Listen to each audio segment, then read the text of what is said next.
Welcome to వీక్షణ. కంచా Gachibowli lands పరిష్కారం దొరకాలి.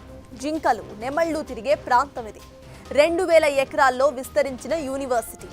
అందులోనే సౌత్, నార్త్, ఈస్ట్, వెస్ట్ క్యాంపస్లు, అడ్మినిస్ట్రేటివ్ బిల్డింగ్స్ ఇతరాత్రావి ఉన్నాయి. ఈ 2000 ఎకరాల్లోనే కంచా గచ్చిబౌలిలో ప్రభుత్వ భూమి 400 ఎకరాలు కూడా ఉంది. ఇప్పుడు ఈ ల్యాండ్స్ చుట్టూనే తీవ్ర స్థాయిలో రచ్చ చర్చ రెండు కూడా జరుగుతున్నాయి. మరి ఇంతటి బయోడైవర్సిటీ ఉందని చెప్తున్న ఏరియాలో అసలు ఎలాంటి వాతావరణం అవసరం?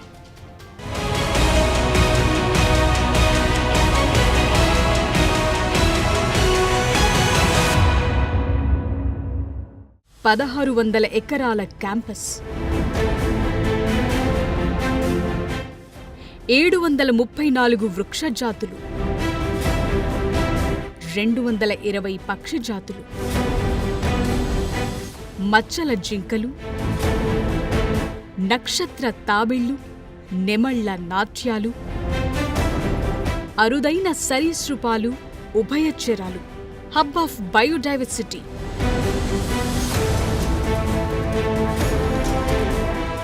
ఒకటేంటి, హైదరాబాద్ సెంట్రల్ యూనివర్సిటీ ఓ బయోడైవర్సిటీ జోన్. కంచా గచ్చిబౌలిలో 400 ఎకరాలను ప్రభుత్వం ఎప్పటి నుంచైతే చదును చేయటం ప్రారంభించిందో అప్పటి నుంచి ఈ జంతు జాతుల గురించి ప్రతి ఒక్కరూ మరింత హైలైట్ చేయటం ప్రారంభించారు. హెచ్సియులో ఏ రకాల ఫ్లోరా అండ్ ఫానా ఉందో పోస్టులు పెడుతూ వస్తున్నారు. దేశంలోనే one of the greenery campus ఇది. హెచ్సియు ల్యాండ్స్ లో ఇప్పుడు ప్రచారం జరుగుతున్నట్టుగా కాకపోయినా ఎంతో కొంత వన్యప్రాణులైతే ఉన్నాయి. అవి ఎన్ని ఉన్నాయన్నది కరెక్ట్ గా తేలాలంటే అటవీ శాఖ ఆధ్వర్యంలో ఫ్లోరా అండ్ ఫానా సర్వే జరగాలి.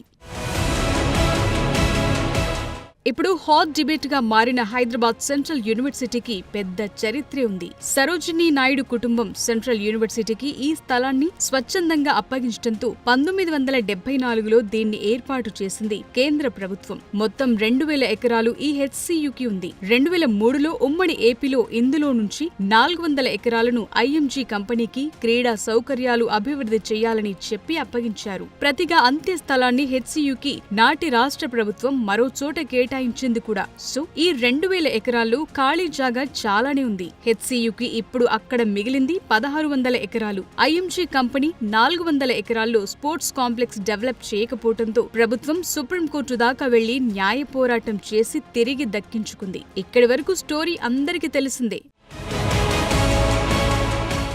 400 ఎకరాల భూమిని చదును చేసి అభివృద్ధి కోసం కేటాయించాలని రేవంత్ రెడ్డి ప్రభుత్వం అనుకుంది. కానీ విద్యార్థులు, వివిధ రాజకీయ పక్షాలు అక్కడ ఎలాంటి అభివృద్ధి వద్దు, జంతువుల్ని ప్రశాంతంగా బతకనివ్వండి అని ఆందోళనలు తీవ్రం చేశాయి. సో మ్యాటర్ సుప్రీంకోర్టు దాకా వెళ్ళింది. రిపోర్ట్ ఇచ్చేదాకా 6 నెలల దాకా ఎలాంటి పనులు చేపట్టొద్దని సుప్రీం ఆదేశించింది. సో అక్కడికి మ్యాటర్ ఎండ్ అయ్యింది. ఇప్పుడు అస్సలు కథ మొదలైంది. రిచ్ బయోడైవర్సిటీ ఉన్న హైదరాబాద్ సెంట్రల్ యూనివర్సిటీ ప్రాంగణంలో వన్యప్రాణులను కాపాడటం ఎలా అన్నది ఇప్పుడు తెరపైకొస్తున్న మేజర్ క్వశ్చన్. ఈ సీన్ చూడండి. కుక్కలు వెంటపడి కరవటంతో ఓ జింక చనిపోయింది. దాన్ని హెచ్సియు స్టూడెంట్స్ హెచ్సియు సెక్యూరిటీ సహాయంతో నల్లగండ్ల వెటర్నరీ హాస్పిటల్ కి తీసుకెళ్లారు. అప్పటికి అది చనిపోయింది. ఇది కంచా గచ్చిబౌలిలో జేసీబీలు పెట్టి తరిమేయటంతోనే ఇలా 1600 ఎకరాల్లోకి వచ్చి కుక్కల చేతిలో చనిపోయిందంటున్నారు. అయితే ఇది ముమ్మాటికి తప్పని నెటిజన్లే కామెంట్స్ పెడుతున్నారు. ఎందుకంటే ప్రతి ఏడాది కుక్కల దాడిలో హెచ్సియు పరిధిలో 40 దాకా జింకలు మృత్యువాత పడుతూనే ఉంటాయి. ఇది ఇప్పటి సమస్య కాదు. హెచ్సియుకి బయోడైవర్సిటీ కన్జర్వేషన్ గ్రూప్ ఒకటుంది. దాని పేరు వైల్డ్ లైన్స్. ఇక్కడి ఫ్లోరా ఫానాను కాపాడే చర్యలు చేపడుతుంటారు. ఈ గ్రూప్ ఇచ్చిన రిపోర్టు ప్రకారం 2017 నుంచి 2022 మధ్య ఏకంగా 300కు పైగా జింకలు కుక్కల దాడిలో చనిపోయినట్లు తేలింది. మరి దేనికి జవాబిచ్చేదెవరన్న ప్రశ్నలొస్తున్నాయి.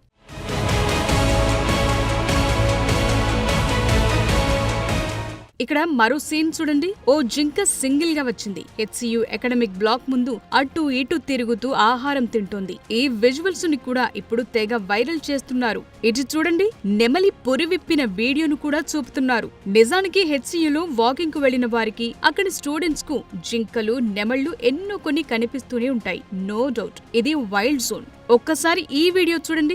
ఇది హెచ్సియు వెబ్సైట్ లో వర్సిటీ అకాడమిక్ బిల్డింగ్ల గురించి పెట్టిన వీడియో. సో ఐఎంజీకి ఇవ్వకముందు 2000 ఎకరాలుగా ఉన్న ఈ ల్యాండ్స్ లో విసిరేసినట్లుగా ఉన్న ఈ అకాడమిక్స్ బ్లాక్స్ చూడండి. 5000 మంది స్టూడెంట్లు, 400 మంది ఫ్యాకల్టీ, 120కి పైగా కోర్సులు, వీరికి తోడు విదేశీ విద్యార్థులు, క్యాంపస్ స్కూల్, ఇలా చాలానే ఉన్నాయి. ఇప్పుడు సబ్జెక్ట్ ఏంటంటే ఇంత రిచ్ బయోడైవర్సిటీ ఏరియాలో విసిరేసినట్లుగా ఉన్న ఈ అకాడమిక్ బ్లాక్స్ తో వన్యప్రాణులకు ఇబ్బందికర పరిస్థితులు వస్తున్నాయా అన్న డౌట్లు పెరుగుతున్నాయి. ఎందుకంటే వర్సిటీ అకాడమిక్ బ్లాక్స్ దగ్గరకొస్తున్న జింకలు అక్కడ ఫుడ్ కోసం, నీళ్ల కోసం వస్తున్న కుక్కల దాడుల్లో వరుసగా మృత్యువాత పడుతున్నాయి. సో ఇంత బ్రహ్మాండమైన బయోడైవర్సిటీ ఉన్న ఏరియాలో విసిరేసినట్లుగా ఉన్న హెచ్సియు అకాడమిక్ బ్లాక్స్ తో ఇబ్బందికర వాతావరణం ఏర్పడుతోందన్న చర్చ జరుగుతోంది. అందుకే వర్సిటీని అక్కడే ఉంచడం కరెక్టా అన్న ప్రశ్నలు వస్తున్నాయి. పైగా పశ్చిమ హైదరాబాద్ కు ఊపిరినిచ్చే కొన్ని గ్రీన్ ప్రాంతాల్లో Hyderabad Central university green zone lung space గా ఉపయోగపడుతోందంటున్నారు. మరి వన్యప్రాణులు పెద్ద ఎత్తున తిరిగే ఈ గ్రీన్ జోన్ లో 5000 మంది స్టూడెంట్స్ విద్యాభ్యాసం చేస్తున్నారు. సో జంతుజాలాలకు ఆ కాస్త ఇబ్బంది కూడా రాకుండా హెచ్సియు క్యాంపస్ ను మరో చోటికి తరలించి ఈ మొత్తం 2000 ఎకరాలను పూర్తి స్థాయి వైల్డ్ యానిమల్ కన్జర్వేషన్ జోన్ గా మారిస్తే ఎలా ఉంటుందన్న డిబేట్ నడుస్తోంది.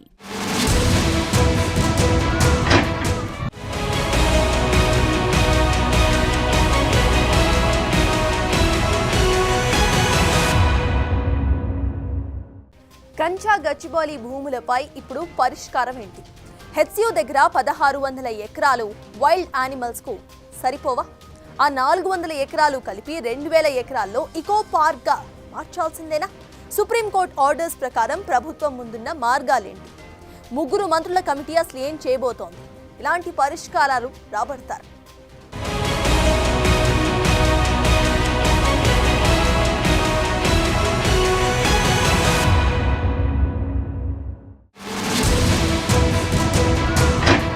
కంచ గచ్చిబౌలి ల్యాండ్స్ విషయంలో అసలు వాస్తవాలను మరోసారి ప్రజల ముందుంచేందుకే ప్రభుత్వం సిద్ధమవుతోంది. అసలు ప్రైవేట్ కంపెనీ చేతిలో ఉండి ఎలాంటి రక్షణ లేకుండా ఉండిపోయిన ఈ భూముల విషయంలో హైకోర్టులో, సుప్రీంకోర్టులో కేసులు వేసి ఐఎంజీ కంపెనీ నుంచి రాబట్టి న్యాయ పోరాటం చేసి 400 ఎకరాల భూమిని ప్రభుత్వం స్వాధీనం చేసుకుంది.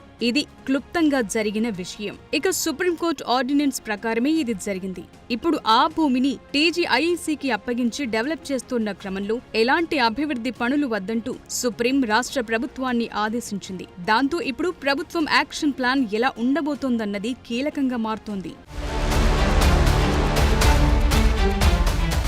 ఇందులో భాగంగానే మంత్రులు భట్టి విక్రమార్క, శ్రీధర్ బాబు, పొంగులేటి శ్రీనివాస్ రెడ్డితో కూడిన కమిటీని ఇప్పటికే ప్రభుత్వం ఏర్పాటు చేసింది. వీరు HCU executive committee, civil society గ్రూపులు, విద్యార్థి ప్రతినిధి బృందాలతో చర్చలు జరుపుతుంది. ఈ భూములపై ఎలా ముందుకెళ్లాలి, సమస్యకు పరిష్కారాలపై చర్చిస్తుంది. తాజాగా మంత్రుల కమిటీ సచివాలయంలో సీఎస్, రెవెన్యూ, అటవీ, హెచ్ఎండిఏ అధికారులతో భేటీ అయ్యింది. సుప్రీంకోర్టులో దాఖలు చేయాల్సిన అఫిడవిట్, సాక్ష్యాలు, కార్యాచరణపై ఫోకస్ పెట్టింది. సుప్రీంకోర్టు అడిగిన వాటిపై రిపోర్ట్ ఇవ్వటంపై దృష్టి పెట్టారు. పనిలో పనిగా ప్రతిపక్షాల విమర్శలకు చెక్ పెట్టేందుకు కూడా యాక్షన్ ప్లాన్ రెడీ చేస్తున్నారు.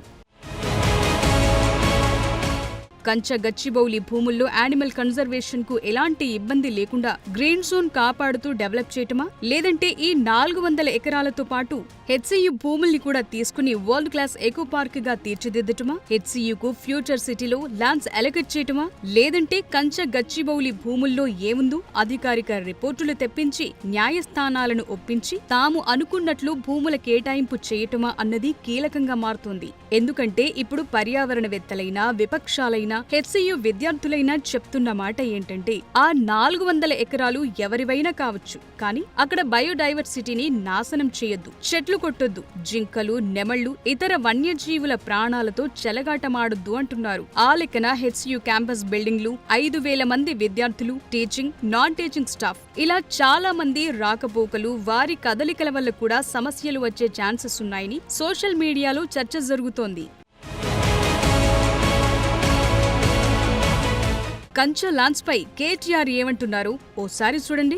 ఆ 400 ఎకరాలని మొత్తం హైదరాబాద్లో, మొత్తం తెలంగాణలోనే అతి పెద్ద ఈకో పార్క్గా ఏర్పాటు చేస్తాము.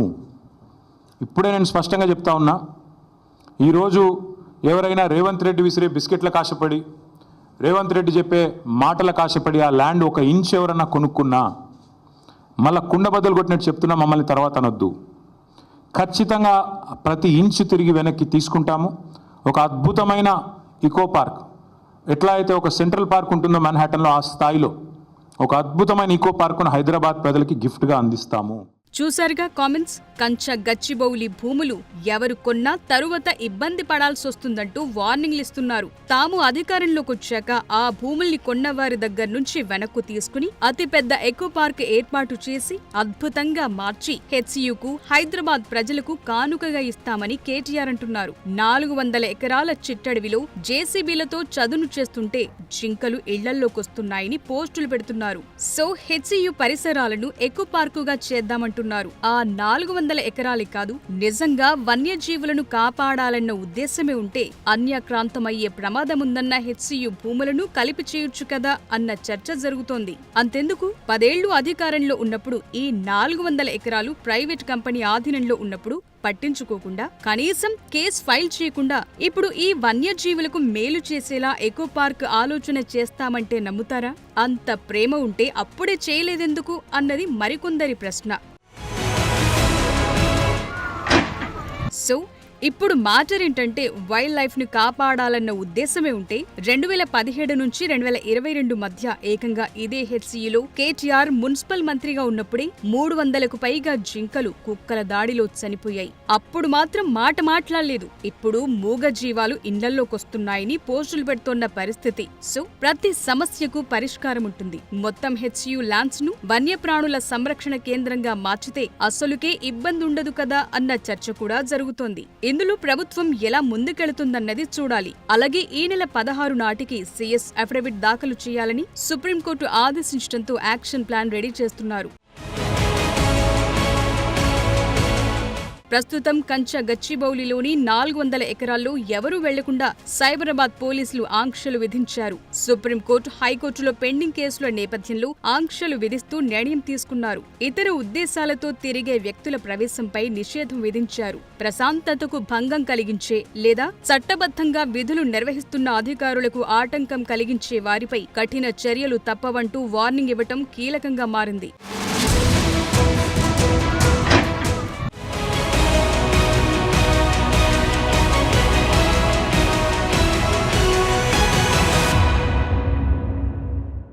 కంచా గచ్చిబౌలి ల్యాండ్స్ ఇష్యూలో అసలైన పర్యావరణ కోణం చుట్టూ మ్యాటర్ మొత్తం కూడా తిరగబోతోంది. మరి ఈ విషయంలో మొత్తం ల్యాండ్స్తో ఇకో పార్క్ చేస్తారా, గ్రీన్ జోన్ కాపాడుతూ కోర్టు ఆదేశాల ప్రకారం అభివృద్ధి చేస్తారా అన్నది కీలకంగా మారబోతోంది. For more videos like this, subscribe Big TV channel.